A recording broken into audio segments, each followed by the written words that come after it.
Hello, everyone, and welcome back to the Sideline Eye podcast. You're very welcome to our first show of 2025, and we're looking ahead to the new season, new rules, and everything else starting in Pearse Stadium this Saturday evening. It's the start of Armagh's Division 1 campaign, and they take on Galway in a repeat of last year's All-Ireland final.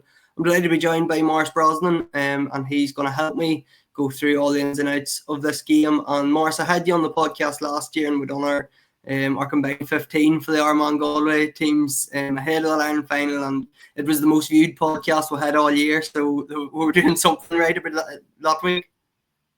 I got a few texts about it after that podcast about I think did I leave out Paul Conroy in the end? They ended up getting Footballer of the Year, and I wouldn't mind, but I only did it out of compromise. So yeah, look, I really funny relationship between Galway and Armagh. There's a terrific rivalry between the two of them at this stage now, and then there's kind of banal stuff. There's like, I'd say Park Joyce isn't deadly close with a lot of intercounty managers, but he is very close with Kieran McGinn. He would say that himself. He's one of the few who'd actually ring and talk stuff over during the course of the year. So that element was kind of interesting. The fact that they had the games they've had together, not just like people will go to the standout championship games, the 2023 game, 2022 obviously was like one of the craziest games I've ever been at. Last year's All-Ireland final, but even just banana stuff. Remember the league game up there, up until was that last year against Armagh, Matthew Tierney's late goal, like when it was just an absolute kind of heartbreaker. They have just a very kind of curious relationship. There's always absolutely nothing between them. So this, I think, it's a perfect note to start this year on, like as a matchup and a repeat of the Ireland final and the new rules. And I know you're going down yourself. Like the lights in Sawtail should be absolutely deadly. Like it's Galway for a long time. We're the only team in Division 1 without proper floodlights. I know you've got, I know people locally might have a bit of frustration with getting to the venue in terms of traffic and stuff, but as an occasion, it should be absolutely class. Like, and fingers crossed the weather isn't too bad and it doesn't spoil what should be a fairly special night. So what's the feeling, Galway, Morris, heading into this year? Because obviously, as we'd mentioned, the two teams played in the All-Ireland final last year. Armagh edged out Galway by a point. So how do Galway feel? Is it a chance that they've missed? Is the one that got away? Or do they feel that they're so close now that there's a lot of optimism for 2025? A bit of both, I would say. There definitely is an element that people recognise how hard it is to get back up to the summit, to the top of the mountain, and how close the chance was there last year. And I don't know if you heard, I thought Park Joyce spoke with really kind of admirable honesty after his first interview after the All-Ireland final defeat. He was at the Interpros in Croke Park when he was manager of Connacht, obviously. But he kind of said that like that's going to stay with him until the end of the days, basically. And that's not because they didn't deserve to lose or that they weren't beaten by a very good team. It's just the fact that how hard it is to get back to that point again and the amount of things that need to go right. But at the same time, there's appreciation that no more than Armagh, the task is just keep turning up. Like you keep needing to hit the mark, to be there or thereabouts. And there's a group there that are more than capable of that. So they don't need to reinvent the wheel necessarily. They've added a couple of changes to their coaching team.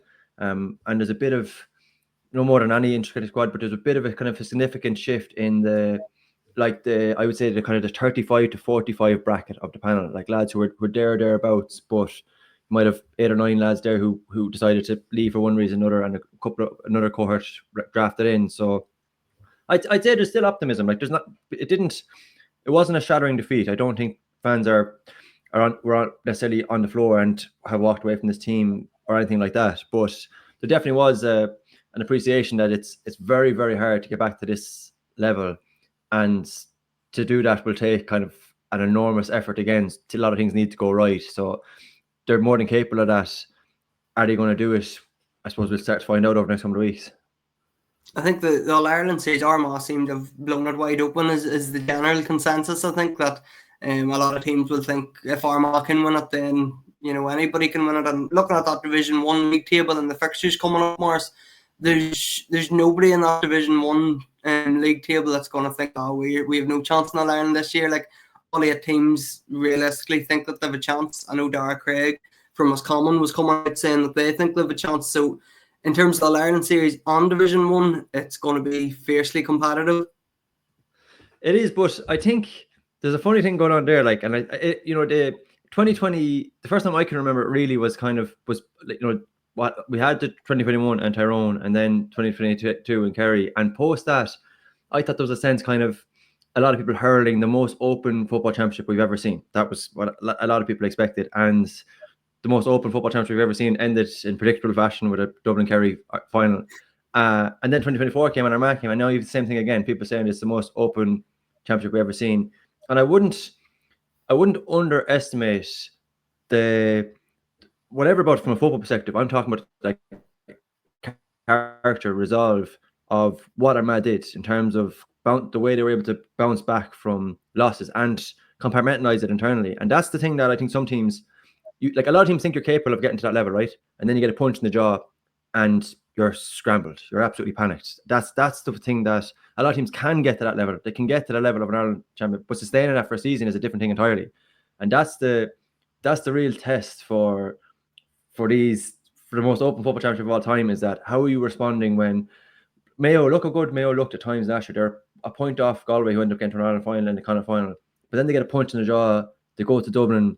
They go to Roscommon, play Dublin. They're right there. They're about to win a game. They lose a kick out. You can see the point at the end, and it scrambles them. And they go into a Derry game and end up losing on penalties. Like, that's your tester is how do you respond when that kind of adversity comes, and how do you frame that? So I would say, Sean, there's a very good chance we're talking around the group stages and it'll be a similar conversation. Look how open this championship is.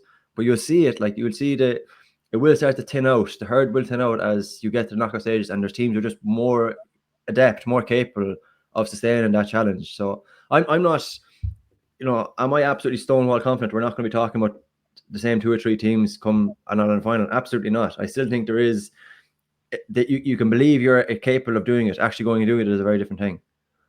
I think it's just the fact of the amount of changeover in, say, Dublin, losing James McCarthy and Fenton. Mayo have lost Cillian O'Connor, and even Kerry are down Stephen O'Brien, Adrian Spillane, Killian Burke. I think there's just so many question marks around it, Maurice, that we're going to come to the new rules, obviously, too, and which team will benefit them. But I think that's just, there's so much excitement this year because everybody feels that the teams are at an even level. We don't know how are Dublin going to recover from losing those teams. We don't know how Armagh are going to carry the baggage of having All Ireland target on their back now. So there's just so many question marks, and then throw in the new rules. So it's a lot of excitement. And I think, if you look back, and historically Gaelic football would tend to follow trends, right? And winners set, that's the way it's always been. Like, the format is set by the winners. So if you get a Tyrone team who come along with rampaging half forwards up and down the pitch and Brian Dooher, a lot of other teams try and copy that afterwards, and get Kerry come along with a Paul Galvin who's doing a very similar thing. If Kerry come along and win it with a Kieran Donaghy, you get Cork and coming along with Michael Shields, or Dublin coming along with Owen O'Gara and putting a big man on the edge of the square. Donegal come along and play the way they did, and you got a raft of copycats copying them. And then Dublin's dominance comes with their possession game, and a lot of teams come and copy them. And then you got Armagh coming along, and I was kind of curious to see what will be the trend, what will people follow it. And in the midst of all that, you get this absolute rocket, which is a brand new rules, and it blows up the entire process. Like, I don't think there is a format now. I don't think teams yet realise what new Gaelic football, what efficient new Gaelic football will look like yet. So we're coming, there's a lot of scope there for it to be whatever you want it to be. I'm really looking forward to it, Sean. I think there's a chance here for teams to be really creative and to set their own trend here, do your own thing. You don't necessarily need to follow, this is the format, this is what's proven to work. That there is an element of this which is very new, and I'm really looking forward to seeing how the teams across the board embrace that. I think that's what I'm most looking forward to on Saturday. More so saying the offer, like I'm nearly sick of reading about the new rules and listening to podcasts and people describe them. Like, I want to see them for myself, and I know there's probably a lot of people like that. Like, we've seen them for the interprovincials, and there was a few challenge games obviously played over the last couple of weeks, but this is the first sort of big competitive game that we're going to witness them. And you've seen them, Maurice. You were at Galway and Kildare, played a challenge game. I think it started January, it was the 4th of January or something, so you got to see them that night. What do you make of them initially? I know you said you were excited by the prospect of how teams are going to sort of develop under them, but what's your first impressions of them? Yeah, so I've seen sprinklings of them. I was actually at the Mayo Monaghan game that Saturday, and then I saw the Galway game and saw a couple of other challenges over the last couple of weeks, and even kind of banal stuff. I've been at a couple of games recently where I was at a Sixteen game last week where there was an old rules game in front of me and a new rules game behind me. A 20s team were playing on the other side, and it's a very weird as a dynamic, like to see them both played at the same time side by side is a very weird contrast. So it does make you realize the subtle stuff that's different. The big one for me is that there is more scope for the tempo of the game to be ramped up immediately. Like there's more, and the tapping a solo and go. Sorry, I was at a coaching conference in Galway 2 weeks ago, and Sean Hurston presented and was absolutely adamant, don't be calling it a tap and go, because if somebody taps and goes in my game, I'm going to pull it up. It's a solo. You have to throw the ball. But the solo and go it gives so much scope for an injection of pace, so that even if, like, I don't think, and a lot of us are scrummed in the dark here, and Sean, that's part of the thing that I find kind of tedious about some of the discourse around the new rules at the minute, is that people are adamant about what the new version is going to look like. Like, they're absolutely adamant. They're going to tell you 100% cast iron, this goalkeeping is not going to be a factor, or this whatever about the arc, X, Y, and Z. And the reality is, you don't know. Like, you don't know. And none of us can say for certain here. And you have to just accept that. It's a very hard thing to admit, to hold up your hands and say, I'm not necessarily sure. But that's the reality. We don't know what this new game's going to look like. So you have inclinations, just kind of small stuff you can grasp onto. But until that happens, until we can see competitive league games, that's when we'll start to see some shape in this. And this could take months for trends to emerge. Like, it mightn't happen over the coming weeks. But my early inclinations are that I think the pace of the game is very interesting. I think the discipline stuff is way bigger than people realize. Only now are people getting their heads around the secondary stuff, which is nearly is primary. So what I mean by that is the descent rule.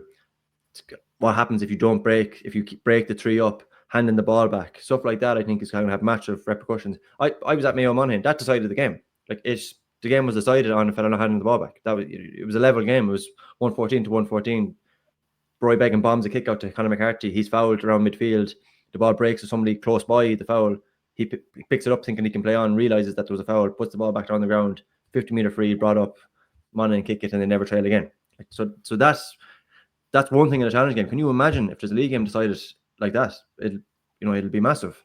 But I'm excited by them. I think a lot of them are very interesting. Some of them, like, I'm not necessarily sure. We're looking at talking about the Storm and Sawtell, like the 2-point arc. Maybe for one half will be the absolute overarching team, but I'm not necessarily sure until the weather gets a bit better and ground gets a bit firmer how much we'll see of that kind of stuff. But generally, like, I think there's a lot here that will make the game way faster, a lot better to watch. And from that perspective, I'm really looking forward to it. On this game specifically, Maurice will hone in on Armagh and Galway in terms of the new rules. And again, there's so many question marks because we haven't seen them in action yet. It's hard to even preview this game, really. But in terms of, I know Paul Conroy come on that night against Kildare, and he played 20 minutes and he was the top scorer. He kicked 4 2-pointers or something. So I think both teams have players that can potentially make use out of that 2-point arc. With the goalkeeper situation in Armagh, which Cian McGeeney probably has a massive headache there in terms of Ethan Rafferty excelled in that goalkeeper role, the sweeper keeper role coming out 2 years ago, almost won an All-Star for it. But you've Blaine Hughes, who obviously won All-Ireland last year, playing the more traditional goalkeeper role, and he should have won an All-Star too last year, or could have won one. It's a big headache, and there's so many question marks on both sides here, Maurice. Yeah, we're just on your 2-point point. I think it's really interesting from Armagh have an absolute, like, all this talk about Donegal and their shooters. Armagh can match that, as they showed in the Ulster final, literally point for point. Like, I just looked at it because I knew I was talking to you today. I have it last year. Aidan Forker scored 8 points from 12 shots, which is not bad going. Of those 8 points, 4 of them would have been from the arc, and that's in a game where he wasn't necessarily going from it. So you have examples where he's very good, like that left pocket. He absolutely loves it coming up there. So, for example, in the All-Ireland final, Roy Grugan, what a pass, by the way! Like, in the first half, like, arts ball pass, and he's running, he's in space. First time, kicks it over his left. That's not the one I'm talking about. I'm talking about more like the Kerry point, where he's back, he's just on the outside there. Ball is it's like a basketball shot. Ball comes back out to him, and he's just got that absolute cracker of a boot that he can send. He'll have 10 yards to spare in it. But then I think about players like Rian and Nushin O'Neill and what we've seen from them shooting wise as well. And you think, okay, there's a huge spread of 2-point potential shooters. And then the goalkeeper one, like, it's part of the the league hasn't started, Sean. I'm already sick of talking about goalkeepers. Like I think there's an infatuation with it not, like some people are mad keen to play it down as not being a thing. I mean, I definitely don't believe that. I don't think it's going to be the overacting team either. But from an Armagh perspective, Blaine Hughes played in an Ireland final last year, and I think had more of an impact than people realise. I have it that he had 17 possessions in that game, so he's not coming into the opposition half and breaking lines, but he's always there as an outlet and makes it very, very difficult to get a squeeze on Armagh. And it's why they're so difficult to play against, is that they've got so many technical players where if you're saying like we're going to get a squeeze on, who are you saying who's the weak link here? We're going to get after him and we'll trap him in a corner. Like it's difficult. It's very difficult to say this is a guy we'll angle down that way. So my point more so is that it's not that he's not able to come out and play outfields. It's that they didn't use him that way, and now I think they will. I think that you're going off stuff you hear rattling around like a bit of soft talk, but you would hear right that both Blaine Hughes and Ethan Rafferty are playing and coming out the field and scoring in challenges at the minute.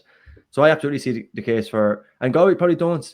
Conor Gleeson probably wouldn't be as comfortable out the field as like just for comparison's sake in that same Ireland final, he had 5 possessions. So he's not. That's not what they asked him to do. He doesn't come out nearly as much. They do have a backup goalkeeper there, Conor Flaherty, who's very capable at that. So there's an interesting call, no more so than what Armagh are going to do from a Galway perspective there as well. Are you going to stick with a traditional boot the ball long, very good shot stopper in Conor Gleeson, or do you have a look at someone like Conor Flaherty as well? And I think that'll definitely play out over the couple of weeks. But from a couple of really interesting things for Armagh. What do they do? I can't wait to see what they do in goals. I can't wait to see what Rian O'Neill's role is in new Gaelic football, because you're seeing a lot of teams now and they're picking a midfielder as a 14 basically. So in the dynamic in the 3 up, you've got one player who couldn't play on the edge of the square, but also like he can nearly crash as a third midfielder in around midfield. So Mayo are doing it with Jack Carney, Galway are doing it with Matthew Tierney. You'll see a lot of scope for a player like that. And I think, like, is there a player in the country more suited to doing a role like that than Rian O'Neill? So I don't think it's necessarily you're on the edge of the square here, we're bombing ball to you. It's more that we need a big-bodied link player. So you might have 2 shooters close to the goal, but that you're establishing your foothold in the middle with a guy like that, and who can, if you've got a Roy Grugan or Conor Turber playing off someone like that, where the dynamics go a bit more direct. Sure, it's in some ways it feels nearly simple.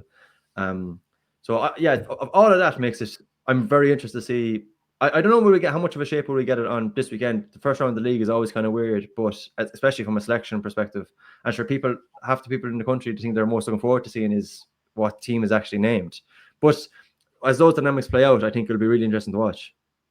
I think in terms of the team selection, Maurice, like, we've no idea how Armagh are going to approach this if there's massive changes. I think there's a few injuries to a few key men, but I'm not sure if there's going to be massive changes to the team that started the All-Ireland final. Obviously, you have a few of them older boys like Aidan Falker, Roy Grugan, Ciaran Knox from last year, Stephen Campbell there as well. So it's difficult to predict, and there could be a new Peter McGreen / Oisin Connolly that just comes in and takes a starting jersey and keeps it for the rest of the year. So it's hard to know. But in terms of Galway, like the likes of Shane Walsh, Damien Comer, Rob Finnerty were all carrying Knox last year. Rob Finnerty was only 9 or 10 minutes gone last year in the Ireland final before he had to make way. So Paul Conroy's obviously back kicking 2-pointers. So how are Galway going to line up? Do you think, Maurice, will they have most of their big names back, or how are they going to line up? I reckon they will, yeah. I think they'll have 10 or 11 from that Ireland final team playing, and then maybe don't think we'll see Damien Comer or Robert Finnerty. John Maher was away travelling and is a slightly late back, so maybe might see him. Shane Walsh has been involved in pre-season. I think this has been the best pre-season Shane Walsh has had in 5 years anyway.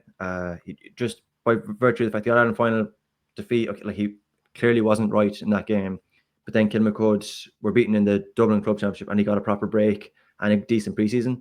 So there's definitely scope to see him. We're talking without any sort of information whatsoever. Like it's kind of a frustration for me. I think a great way of engaging people and generating interest is by squad announcements. I think it's something that's a very small thing really, another thing, and no more, this is true for every county in the country, clubs get a massive kick out of seeing their lads listed, like, see, to see the crest and see their boys there. And like, why deny them that? Like, I think if you want to generate a bit of goodwill in your county, let them celebrate their lads who are in there. But the fact that we don't have that, you're completely stumbling in the dark. But I'd say, if I make a rough stab at it, I think you get something like Conor Gleeson in goals. I think Johnny McGrath will play, Sean Fitzgerald will play, Daniel O'Flaherty, who's been in their rounds. I reckon John Daly, Sean Kelly, Keane Hernan, Paul Conroy, Killian McDade. So you've got a couple of frontliners there.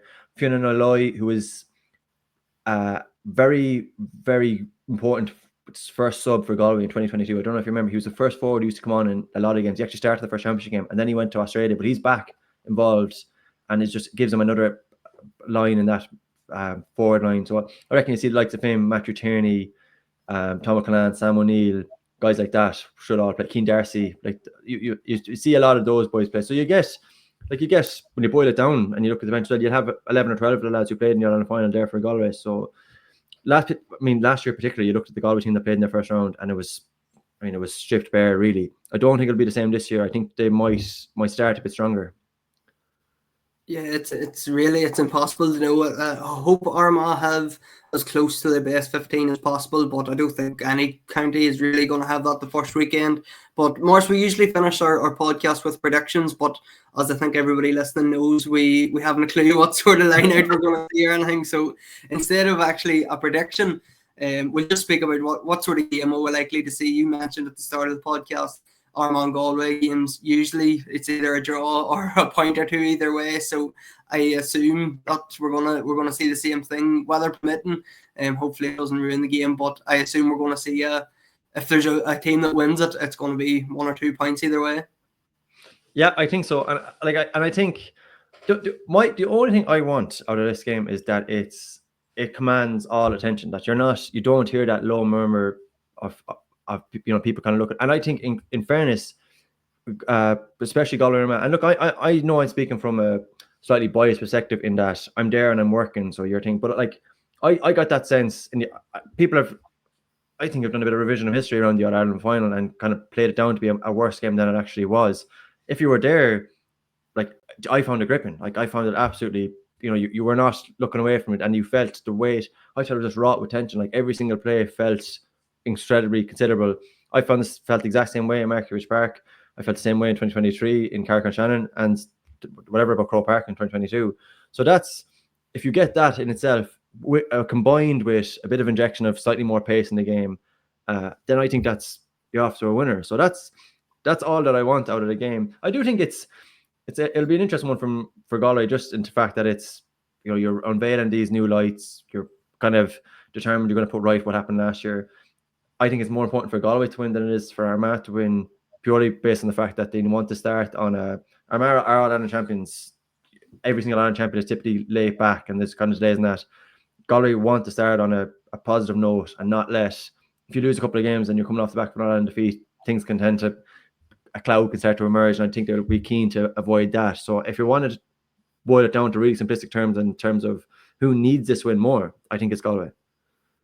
Yeah, I think that's a fair enough assessment. More so the huge Armagh fan base travelling down, I don't think we'll agree with you. I think they're looking to go down to get the 2 points, but it's interesting. We'll find out on Saturday. All we've talked about what comes through in terms of the new rules, new faces, and everything else that comes with the first round of the National League. We'll be back on either Sunday evening or Monday. We'll have a review show. I'll be rounding up Armagh's game against Galway, but the Armagh ladies are out in action this week as well. They're going to defend their Division 1 league title. They take on All-Ireland champions Kerry and Tralee on Saturday at, I think it's thrown at 2:30 live on TG4. So anybody staying at home should tune into that game and see how the ladies get on in their first round. So that'll be us back Sunday or Monday. We'll hopefully have an interview from the Armagh and Galway game as well. So Maurice, thanks very much for coming on. We look forward to a big weekend and hopefully an enjoyable year as well. Enjoy Saturday, Sean.